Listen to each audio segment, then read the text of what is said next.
Competitive world में आप सभी का स्वागत है।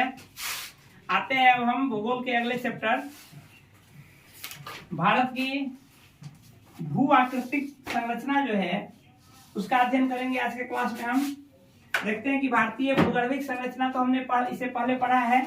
अब भू आकृतिक का मतलब होता है वर्तमान भारतीय स्वरूप जो है उस स्वरूप को कितने भागों में बांट सकते हैं, कितने तरह से उसका अध्ययन कर सकते हैं। तो हम जानते हैं कि कोई भी जो प्लेस है उसमें कई तरह की आकृतियां पाई जाती है। उस आकृतियों के आधार पर उनका वर्गीकरण किया जाता है। वो आकृति जैसे हमारा वर्तमान भारतीय स्वरूप जो है उसको हम यदि भारतीय भू आकृतिक रूप से बांटे तो उसको 4-5 तरह से मेनली बांट सकते हैं।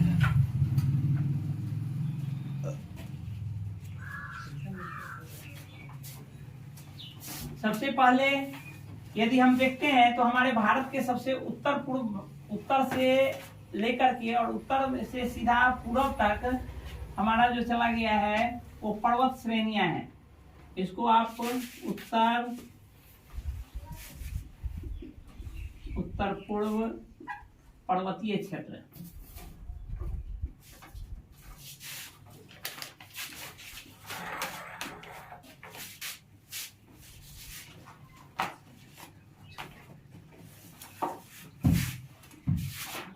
उसके बाद यदि हम देखते हैं तो मैदानी भाग होता है। उससे आगे बढ़ते हैं तो भारत का प्रायद्वीपीय भाग है, या इसको आप प्रायद्वीपीय पठार भी कह सकते हैं कि दक्षिणी जो पर्वत है वो पर्वत से नीचे, पर्वत की श्रेणी का नहीं, पर्वत से नीचे है तो उसको आप प्रायद्वीपीय पठार भी कह सकते हैं, प्रायद्वीपीय भारत का पठार भी कह सकते हैं। उससे आगे बढ़ते हैं तो हमारा तटीय मैदान होता है, और उसके अलावे विभिन्न द्वीप समूह है।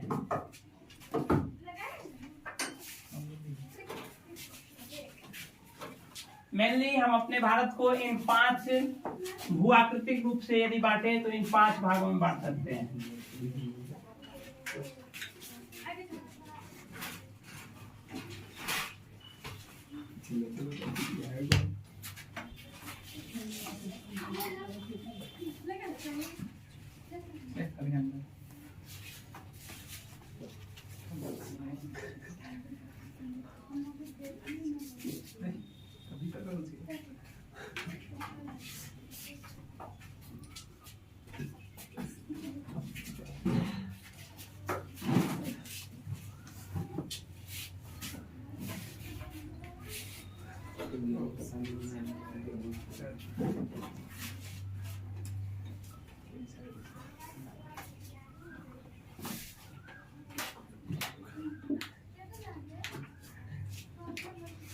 इन 5 भागों में से हम सबसे पहले देखते हैं कि कौन सा भाग हमारा कितना पड़ता है। हमारे भारत का जो पर्वतीय क्षेत्र है यह 10.6% भाग जो है हमारे पूरे भारत का 10.6% भाग जो है ये पर्वतीय क्षेत्र के अंतर्गत आता है।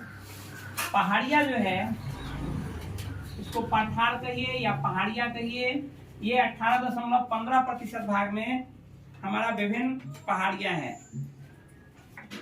मैदानी भाग जो है ये दोनों मिलाकर के है 43.2% भाग पर हमारा विभिन्न मैदानी भाग का निर्माण हुआ है। हम चलते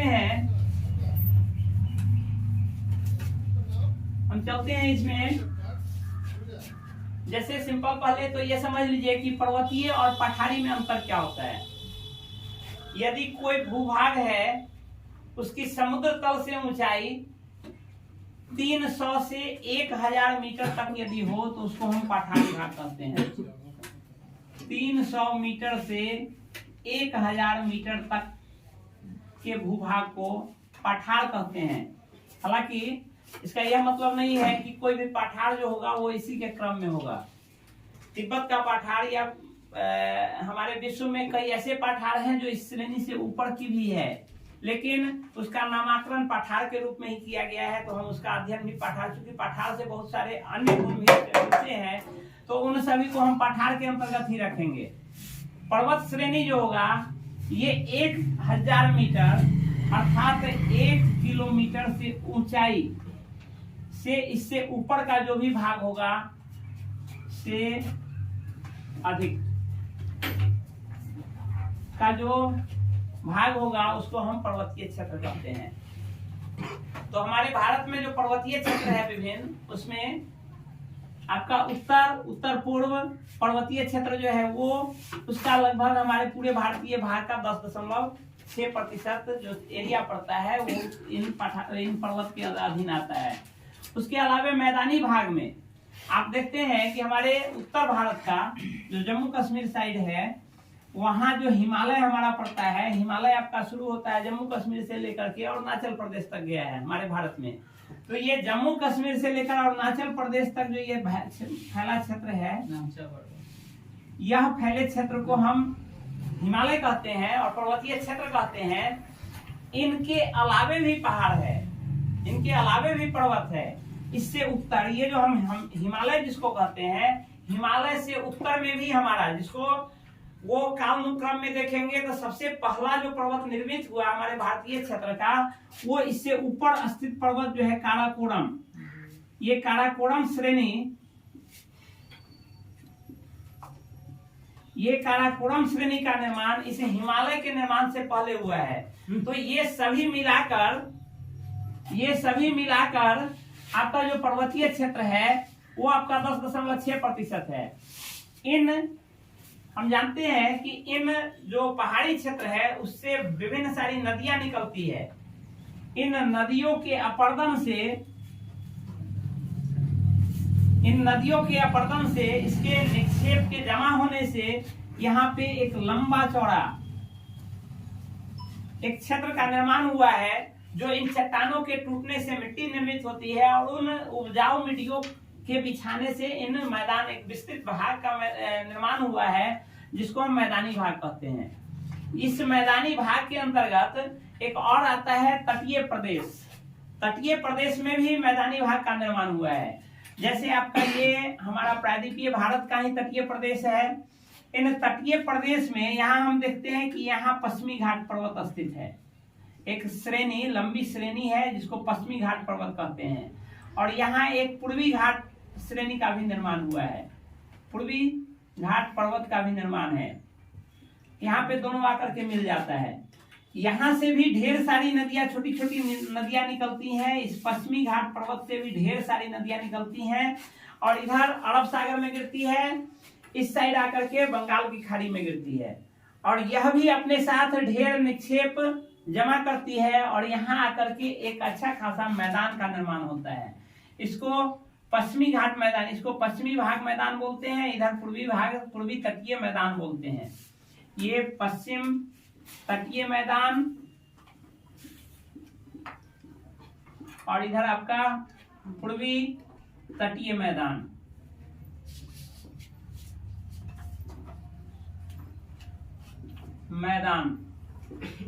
का निर्माण होता है। ये काफी उपजाऊ है। इनमें इन नदियों के द्वारा निक्षेप ला करके जमा किया जाता है, जिससे ये मैदान का निर्माण हुआ है।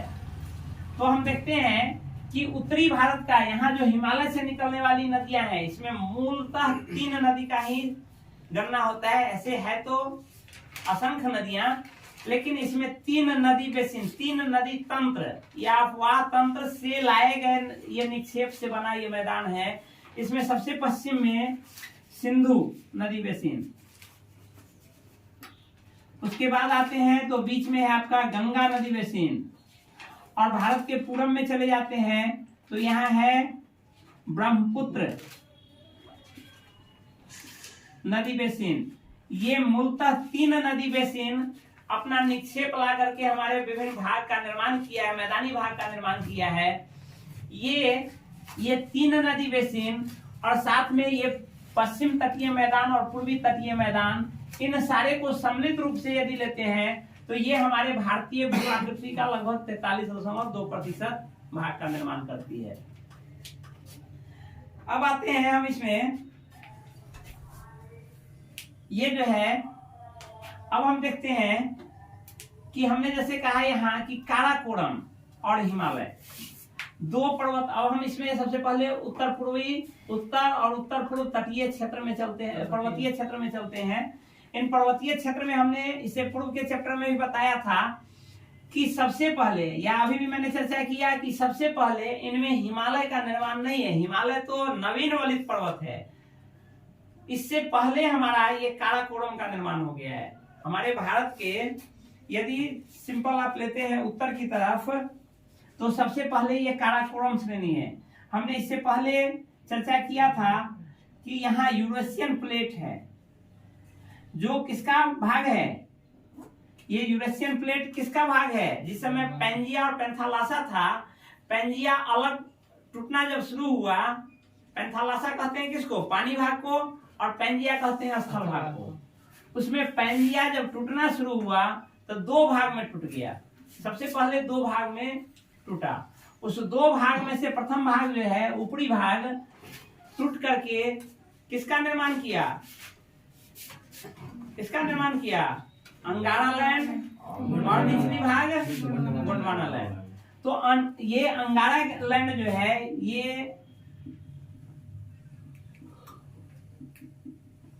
अंगारा लैंड से यूरेशियन प्लेट का निर्माण हुआ। ये अंगारा लैंड भी बाद में कई भागों में टूटा, उसमें से एक भाग यूरेशियन प्लेट बना। और हमारा जो आज का भारत है, हमने पूर्व में भी चर्चा किया था, या अभी भी ये पैंथालासा टूट करके दो भाग में बटा, मानते हैं दो भाग में बटा। आपका एक भाग तो हो गया क्या? अंगारा लैंड, और दूसरा हो गया गोंडवाना लैंड। यह गोंडवाना लैंड बाद में फिर कई टुकड़ों में टूटकर यहाँ से भारत, अंततः यहाँ से भारत अलग होना शुरू हुआ, और यह जाकर के अंगारा लैंड से मिला। अंगारा लैंड से यूरेशियन प्लेट, अंगारा लैंड के यूरेशियन प्लेट से टकराया।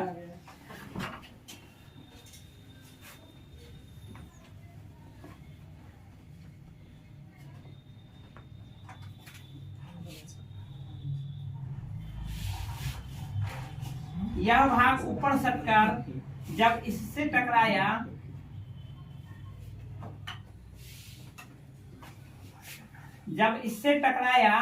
इससे टकराने पर क्या हुआ कि यहाँ यह प्लेट, हमने पूर्व में भी चर्चा किया था, यह प्लेट क्या हुआ? यूरेशियन प्लेट के नीचे धंस गया। धंसने से यहाँ पर एक पर्वत का निर्माण हुआ। यहाँ पर एक वलित पर्वत, मोड़दार पर्वत का निर्माण हुआ, और वो भाग ऊपर की ओर उठने लगा। यहीं पर जो निर्माण हुआ, इसको कहते हैं, आज का जो आपका काराकोरम श्रेणी है, ये काराकोरम श्रेणी का निर्माण यहाँ से प्रारंभ हुआ।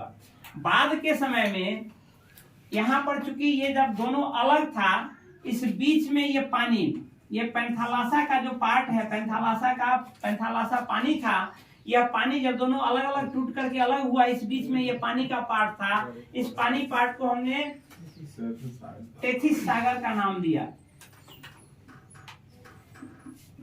टेथिस सागर का नाम दिया। ये टेथिस सागर से ही, इसमें चूंकि बाद के समय में यहाँ से निक्षेप आते रहा और यहाँ जमा होते रहा, ये निक्षेप ही उठकर आज का हिमालय का निर्माण किया।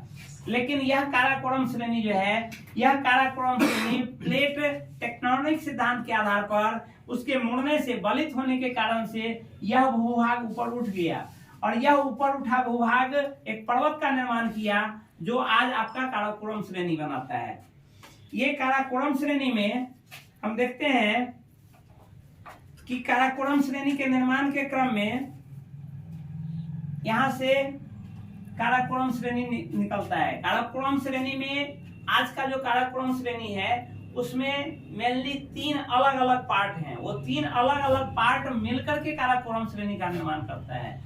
यानी इस काराकोरम श्रेणी के अंतर्गत भी 3 अलग अलग, यदि हम उत्तर से दक्षिण की ओर चलते हैं, अर्थात चाइना की तरफ से, तिब्बत की तरफ से हम भारत की ओर बढ़ रहे हैं, तो 3 अलग अलग श्रेणियां हैं।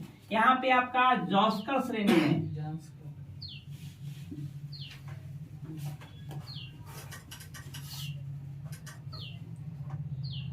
यहाँ पे इसका नाम है काराकोरम श्रेणी।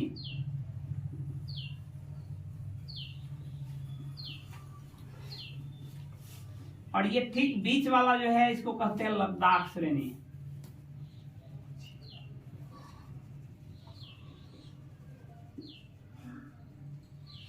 लद्दाख श्रेणी, इस लद्दाख श्रेणी के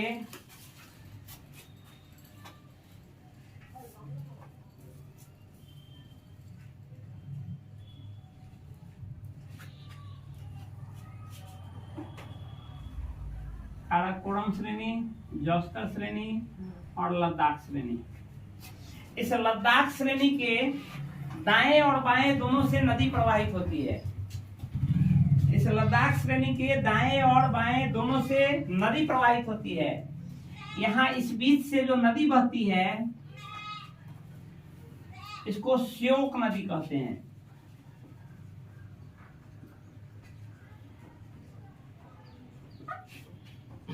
और इस बीच से जो नदी बहती है इसको सिंधु नदी कहते हैं। आज जो हमारा वर्तमान में आज जो हमारा लद्दाख क्षेत्र है, जो क्या है, एक राज्य है, एक केंद्र शासित प्रदेश है, उसकी राजधानी लेह है। इसकी राजधानी लेह है। लेह यह आपके सिंधु नदी के दाहिने तट पर स्थित है। इसी सिंधु नदी के दाहिने तट पर स्थित है। अब चलते हैं हम, यहाँ पे बहुत सारा, चूंकि यह पर्वत जो है यह काफी ऊंचा पर्वत है, यह काफी ऊंचा पर्वत है। यह काराकोरम श्रेणी के जो हमारा K2, जिसको गॉडविन ऑस्टिन भी बोलते हैं,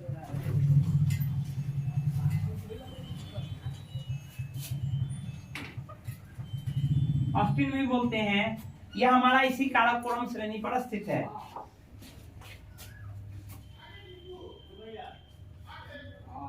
उसके अलावे लद्दाख श्रेणी पर, ये जो आपका लद्दाख श्रेणी है,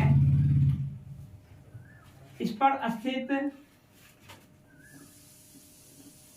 अन्य श्रेणी, अन्य चोटी जिसका नाम राकापोसी है, इसकी विशेषता यह है कि यह विश्व की सर्वाधिक तेज ढाल वाली,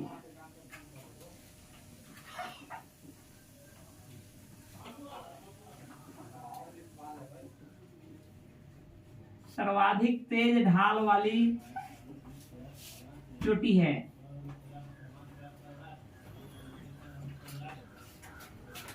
राकापोसी शिखर जो है उसकी विशेषता है कि वो विश्व की सर्वाधिक तेज ढाल वाली चोटी है।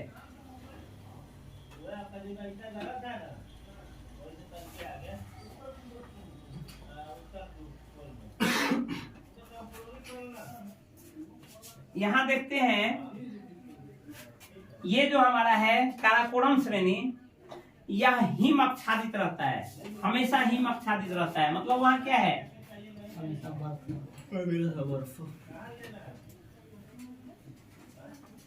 काराकोरम श्रेणी की विशेषता है यह हिम आच्छादित रहती है।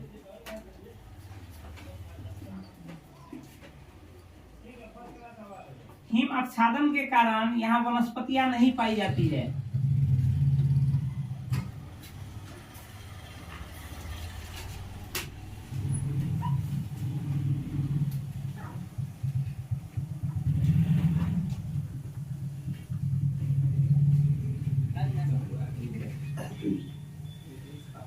वनस्पतियां नहीं पाई जाती है।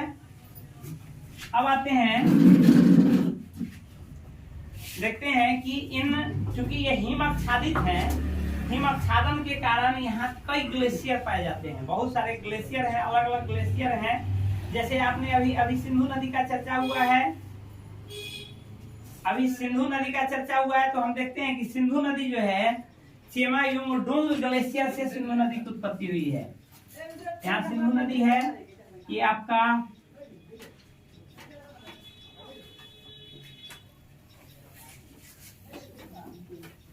चेमाडुंग ग्लेशियर से चेमायुंगडुंग ग्लेशियर है, उससे इसकी उत्पत्ति हुई है सिंधु नदी की। ऐसे ऐसे एक ग्लेशियर नहीं, कई सारे ग्लेशियर यहाँ पाए जाते हैं। जैसे काराकोरम में 4 प्रमुख ग्लेशियर है, उसका नाम है सियाचिन ग्लेशियर। इसमें 4 प्रमुख कई ग्लेशियर हैं, 4 प्रमुख ग्लेशियर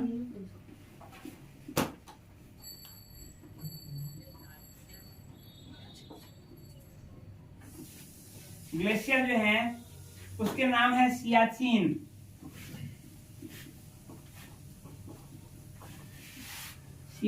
ग्लेशियर।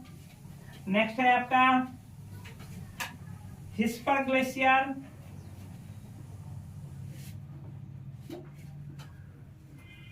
वियाफो ग्लेशियर, और नेक्स्ट है वाल्टोरा ग्लेशियर।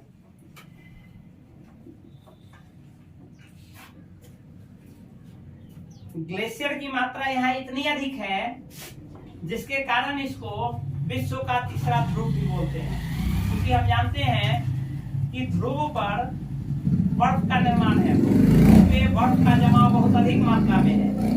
यदि ध्रुवों को छोड़ दिया जाए तो तीसरा सबसे सर्वाधिक बर्फ का अड्डा यदि कहें तो वो आपका काराकोरम श्रेणी पर है। इसलिए काराकोरम श्रेणी को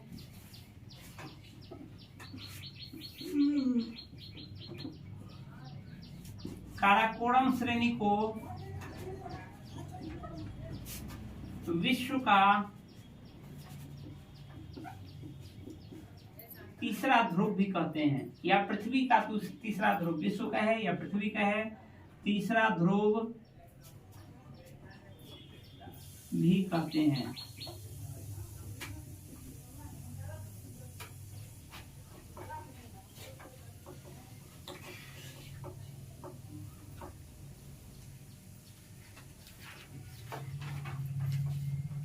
इस काराकोरम श्रेणी को 2 अलग नामों से भी जाना जाता है। इसको आप ट्रांस हिमालय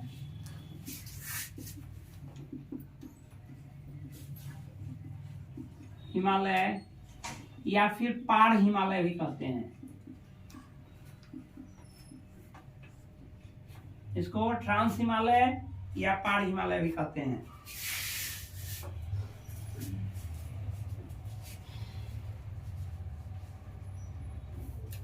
तो हम चाहेंगे, हम यहीं पर आज के क्लास को रोकते हैं। हम चाहेंगे कि अभी हमारा हिमालय शुरू नहीं हुआ है। हिमालय का निर्माण अभी तो हम केवल हिमालय से उत्तर में स्थित जो पर्वत है जिसका निर्माण हिमालय से भी पूर्व हुआ है, जिसको आप काराकोरम श्रेणी, ट्रांस हिमालय या पार हिमालय कहते हैं। आज केवल इतना ही। आगे फिर अब हम हिमालय पर चलेंगे। हिमालय का निर्माण, हिमालय का विभाजन, उसका वर्गीकरण, उसकी ऊंचाई, उसकी विभिन्न चोटियां, ये सब, उससे निकलने वाली नदियां, उससे निर्मित नदी घाटियां, दर्रे, इस सब का अध्ययन करेंगे। तब तक के लिए धन्यवाद।